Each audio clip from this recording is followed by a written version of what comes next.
Hi friends, स्वागत आहे Vaishali kitchen मराठीमध्ये। आज आपण घरातच असं मस्त छान चवदार भेळपुरी कशी बनवायची ते बघून घेऊया। चला तर मग आजची रेसिपी आपण सुरू करूया। भेळपुरी बनवायसाठी पहिल्यात आधी इथे मी मुरमुरा घेतले आहेत। चना डाळ टाकून घेऊया। हे तिखट चना डाळ आहे। थोडीशी तिखट चना डाळ टाकल्यानंतर आता आपण यामध्ये उकडून घेतलेले बटाटा अशा पद्धतीने इथे मी कट करून यामध्ये घालून घेतले आहेत। आता आपण यामध्ये बारीक चिरलेली थोडीशी टमाटा पण घालून घेऊया। टमाटा टाकल्यानंतर आता आपण थोडीशी बारीक चिरलेली कांदा पण टाकून घेऊया। कांदा टाकल्यानंतर आता आपण यामध्ये बारीक शेव टाकून घेऊया। थोडीशी शेव टाकल्यानंतर आता आपण यामध्ये ग्रीन चटणी टाकून घेऊया। इथे मी साधारण 2 चम्मच ग्रीन चटणी टाकले आहेत।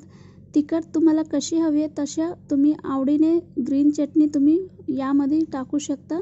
ग्रीन चटणी टाकल्यानंतर आता आपण गोड आंबट चटणी टाकून घेऊया। इथे मी 2 ते 3 चम्मच गोड आंबट चटणी टाकतोय।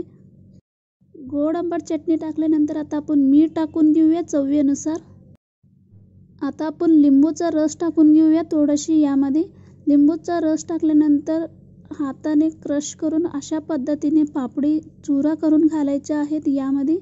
पापडी टाकल्यानंतर आता आपण हा सगळे इंग्रेडिएंट्स टाकल्यानंतर छानपैकी मुरमुऱ्याला लागायच्यापर्यंत अशा पद्धतीने आपण चम्मचने मिक्स करून घेऊया। मिक्स करून झाले आहे, तुम्ही इथे पाहू शकता मस्तपैकी छान मिक्स झाले आहेत। आता आपण एक प्लेटमध्ये सर्व करूया। पुरी प्लेटमध्ये सर्व केल्यानंतर आता आपण वरून थोडीशी चना डाळ टाकून घेऊया। चना डाळ टाकल्यानंतर आता आपण यामध्ये बारीक चिरलेली कांदा पण टाकून घेऊया। कांदा टाकल्यानंतर आता आपण थोडीशी वरून शेव पण टाकून घेऊया। आता आपला शेव टाकल्यानंतर बारीक चिरलेली कोथिंबीर पण टाकून घ्या। आता आपला मस्तपैकी भेळपुरी रेडी आहेत खायला। तर बघितलं ना मित्रांनो, भेळपुरी कसे बनवायचे म्हणून खूप इझी रेसिपी आहे। तुम्ही नक्की ट्राय करा। रेसिपी आवडली असले तर प्लीज लाईक, शेअर आणि सबस्क्राईब करायला विसरू नका। परत भेटूया एक असं छान छान रेसिपी बरोबर। तोपर्यंत मस्त खा आणि मस्त रहा।